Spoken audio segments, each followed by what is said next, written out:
Selamat datang kembali di Jin dan Jun Channel bersama saya Junaidi. Teman-teman, kali ini kita akan membahas soal konsep dasar rekayasa perangkat lunak. Oke, yang mau kita bahas adalah terkait dengan pengembangan perangkat lunak secara profesional. Oke.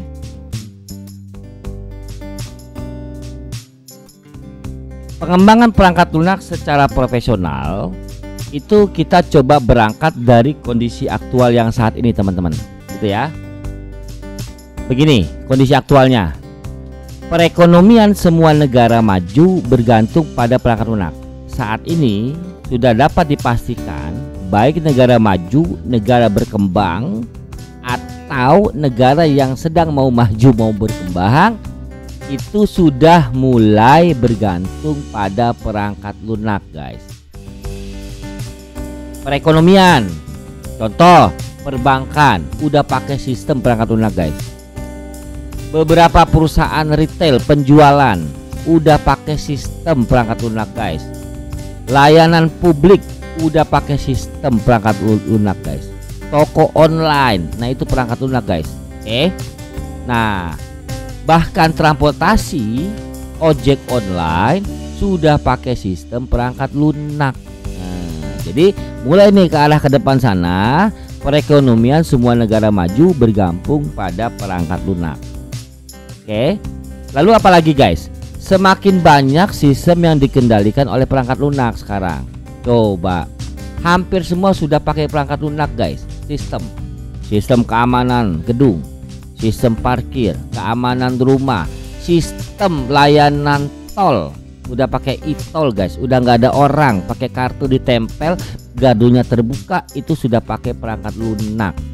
Bahkan mesin-mesin produksi udah pakai perangkat lunak. Sistem penjualan melalui toko online udah pakai perangkat lunak, dan banyak lagi, guys. Sistem administrasi, layanan sekolah, layanan kantor sudah pakai perangkat lunak. Oke. Belum lagi bicara sistem lampu, kulkas, mobil, kendaraan sudah pakai perangkat lunak. Oke. Nah, pengeluaran untuk perangkat lunak dari negara-negara maju merepresentasikan besarnya GNP. Apa itu GNP? Nanti kita jelaskan. Oke. Nah, kemudian berikutnya, guys, RPL sangat berkaitan dengan pengembangan perangkat lunak dengan biaya efektif. Jadi bicara RPL, biaya efektivitas, guys. Oke. Bicara RPL, bicara efisiensi. Nah, itulah. Oke. Nah, kemudian hebatnya lagi, guys, biaya perangkat lunak saat ini lebih banyak digunakan untuk pemeliharaan perangkat lunak daripada untuk pengembangannya dari awal. Jadi teman-teman boleh berbangga ketika teman-teman berhasil membuat sebuah perangkat lunak lalu digunakan oleh seorang lain atau sebuah perusahaan. Biayanya tidak berhenti di situ, guys. Masuk ke tahapan pemeliharaan, maintenance, pengembangan, penambahan modul, itu masih ada biaya lagi. Nah, biaya PL lebih banyak digunakan untuk pemeliharaan. Contoh, teman-teman punya komputer, betul kan? Berapa harga komputer teman-teman? Nah, kalau teman-teman pakai semua aplikasinya serba original, OS-nya original, aplikasinya original, saya yakin harga perangkat lunaknya jauh lebih besar dari harga perangkat kerasnya, guys. Betul nggak? Betul. Kalau nggak bajakan ya. Hehehe. Betul ya. Oke. Nah, kemudian, guys, produk PL. Oke, saya mau jelaskan, guys. Ada dua jenis produk PL, yaitu generik umum dan satu lagi custom atau khusus atau berdasarkan pesanan. Oke.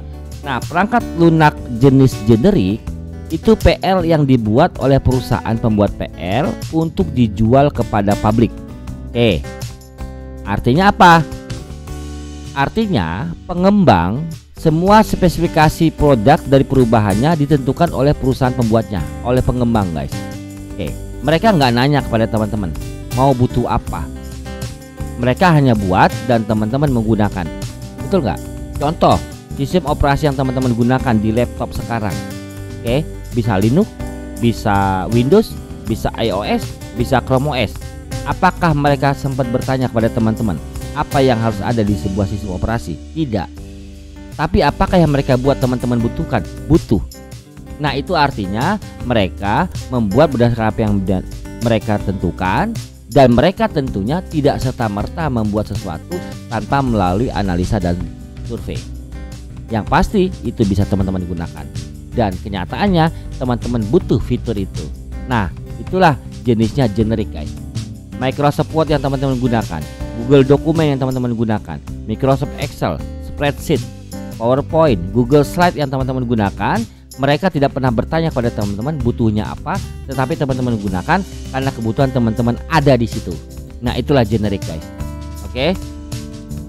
Nah, lalu jenis yang kedua apa? Jenis yang kedua adalah pesanan khusus atau custom.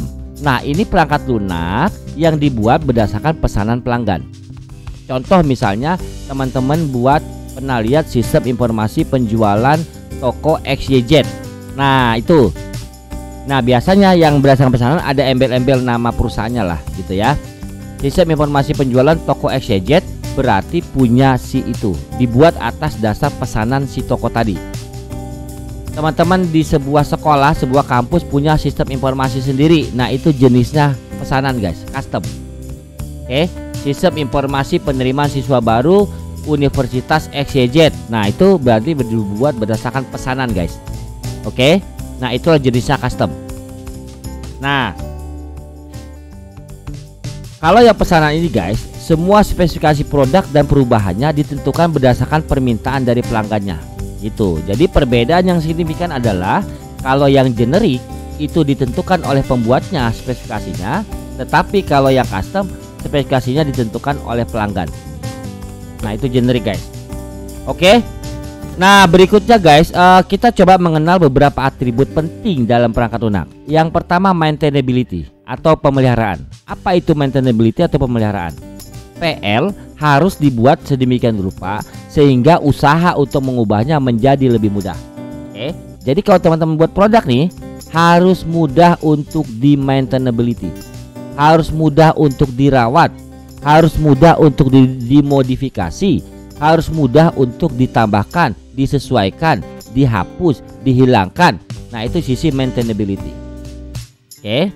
Jadi teman-teman jangan bilang bikin sebuah sistem, kalau ada perubahan ya bikin dari baru. Jangan begitu guys. Ketika ada perubahan satu modul, ya modul itu saja, yang lain tidak terpengaruh. Itu maintainability. Oke. Nah, kemudian terkait dengan karakteristik perangkat lunak yang selalu akan berubah mengikuti tuntutan pelanggan sekitarnya. Tadi yang udah saya jelaskan. Jadi yang custom tadi, sisi maintainability tadi harus teman-teman terapkan pada perangkat lunak yang dibangun. Saya kasih ilustrasi sederhana guys ya, supaya teman-teman gampang menyerap maintainability ini. Teman-teman bayangkan sebuah motor. Oke, motor. Bayang ya. Teman-teman bayangkan motor itu kan ada lampu depan, ada lampu spion, ada ban, ada jari-jari, ada aki, ada busi. Betul ya? Teman-teman bayangin kalau semua itu dilas guys, dibuat paten. Lampunya dilas dengan bodi utama, sennya dilas dengan bodi utama, akinya dilas, businya dilas. Apakah perusahaan nggak bisa buat itu guys? Bisa. Lalu kenapa dia buatnya dengan baut? Lampu depan dibaut, kan goyang guys. Kalau dibuat paten kan lebih kuat. Kenapa? Karena perusahaan pembuat motor tadi mempertimbangkan sisi maintainability. Artinya kalau lampunya ingin diganti, dia tinggal copot, ganti lampu yang baru. Nah, itulah maintainability. Nggak perlu jual motornya karena lampunya putus. Kalau bannya bocor, nggak perlu jual motor, ganti ban. Nah, itu maintainability guys. Oke. Nah, itu ilustrasi sederhana sebuah maintainability. Lalu ada yang namanya dependability dan security guys. Nah, dependability dan security ini terdiri atas serangkaian karakteristik, yaitu kehandalan, ada yang unsur reliability di situ, ada unsur security atau keamanan, dan safety. Oke. Yang mana dimaksud dengan security? Yang pasti satu, kalau memang sistem itu hanya bisa dimasuki oleh orang tertentu, maka harusnya tidak bisa dimasuki oleh semua orang. Anda harus menggunakan login dan password, user dan password gitu ya. Nggak boleh tuh bisa ditembus dengan mudah. Nah, itu security harus teman-teman pertimbangkan. Kemudian terkait dengan kehandalan tadi, reliability ya. PL yang dependability tidak akan menyebabkan kerusakan fisik dan ekonomis ketika sistem gagal beroperasi, termasuk tidak memungkinkan pengguna yang mencurigakan dapat mengakses dan merusak sistem. Jadi contohnya gini, teman-teman bikin sistem penjualan guys, ada input data penjualan, ada input diskon ya. Kalau fungsi diskonnya rusak, jangan sampai membuat yang lain tidak berjalan. Nah, itulah kehandalan. Oke. Kalau sistem teman-teman diuji dengan 10 transaksi lancar, 100 transaksi lancar, 1000 transaksi down, nah itu nggak handal namanya. Jadi teman-teman harus punya sistem berbagai kondisi dan situasi, sistemnya tetap bisa jalan. Nah, itulah yang dimaksud dengan kehandalan atau reliability, gitu ya. Oke guys, selanjutnya bicara efisiensi guys. Oke, efisiensi ketika diterapkan sebuah sistem harusnya membuat yang tadi susah menjadi mudah, yang lama menjadi cepat, yang mahal menjadi murah. Itu efisiensi. Nah, yang tadinya prosedurnya berbelit-belit, dengan sistem ini prosedurnya menjadi simpel. Yang tadinya ngitungnya, buatnya ribet, di sini jadi gampang. Yang tadinya selesainya lama, di sini jadi cepat. Nah, itu efisiensi. Efisiensi dari sisi proses, efisiensi dari sisi waktu, efisiensi dari sumber daya. Oke. Nah, kemudian PL yang efisien tidak boros dalam penggunaan sumber daya sistem, semisal alokasi memori. Itulah, ketika teman-teman membuat sistem, ukurannya bukan dari apa dia dibuat, tapi seberapa besar dia bermanfaat. Itulah ukuran sistem. Oke. Jadi nggak ada tuh perlunya teman-teman bikin dibuat dari bahasa pemrograman tercanggih saat ini. Lah, butuhnya sederhana kok. Oke. Sistem ini membutuhkan spesifikasi komputer yang tinggi. Lah, butuhnya sederhana, kenapa harus tinggi-tinggi speknya? Nah, gitu ya. Nah, jadi itulah efisiensi guys. Oke guys, selanjutnya ada yang namanya acceptability guys. Acceptability itu apa?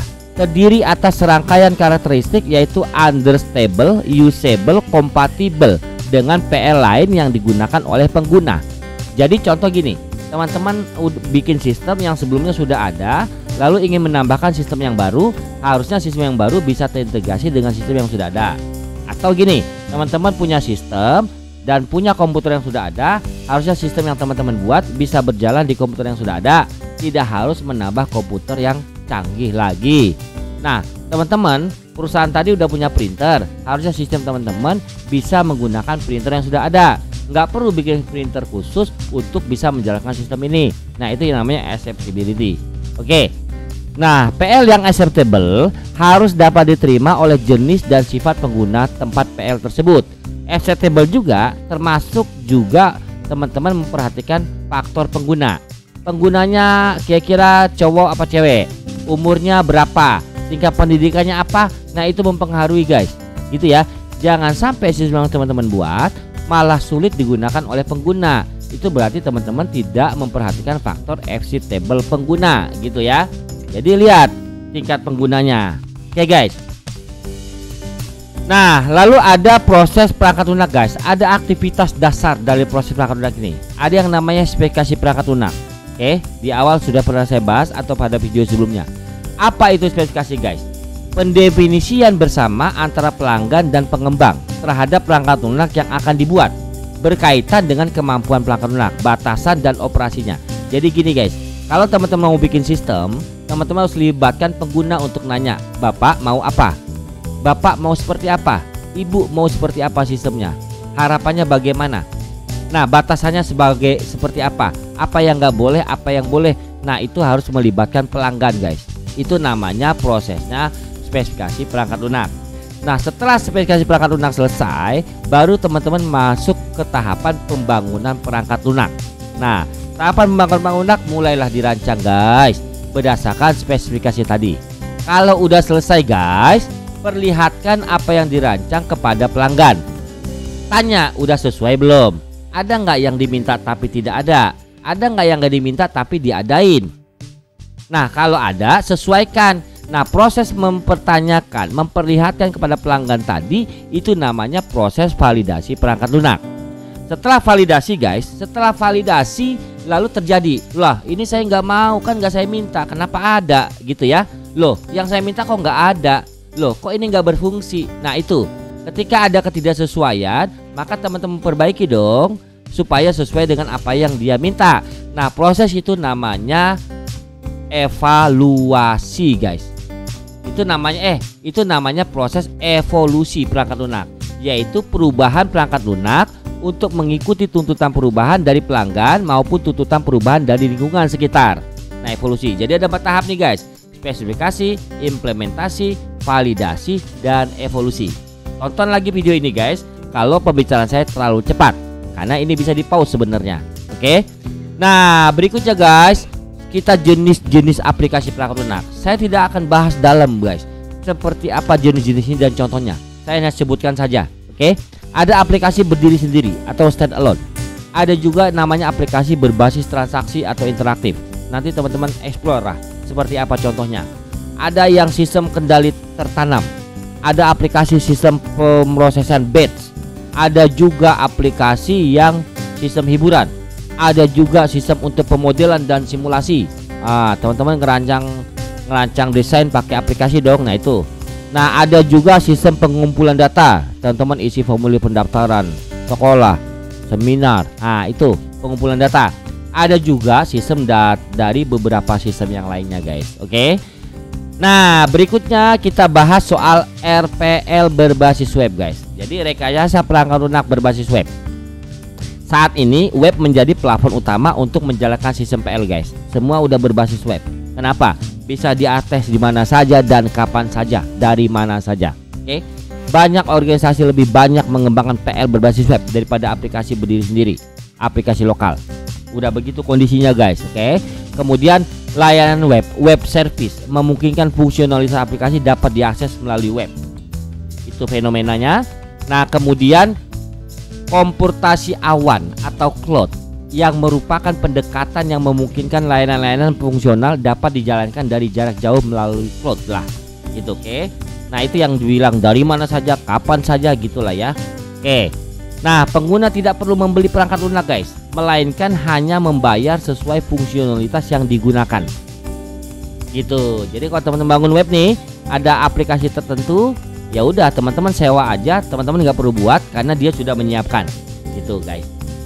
Oke, guys, ini adalah referensi dari sumber pembicaraan kita. Teman-teman bisa explore dengan mencari sumber-sumbernya atau teman-teman dari sumber-sumber lain. Oke, teman-teman, kita akan bahas pada pertemuan selanjutnya. Teman-teman tonton terus video-video berikutnya dan silahkan teman-teman ulang video ini kalau penyampaian saya terlalu cepat. Terima kasih. Jin dan Jun Channel mohon pamit.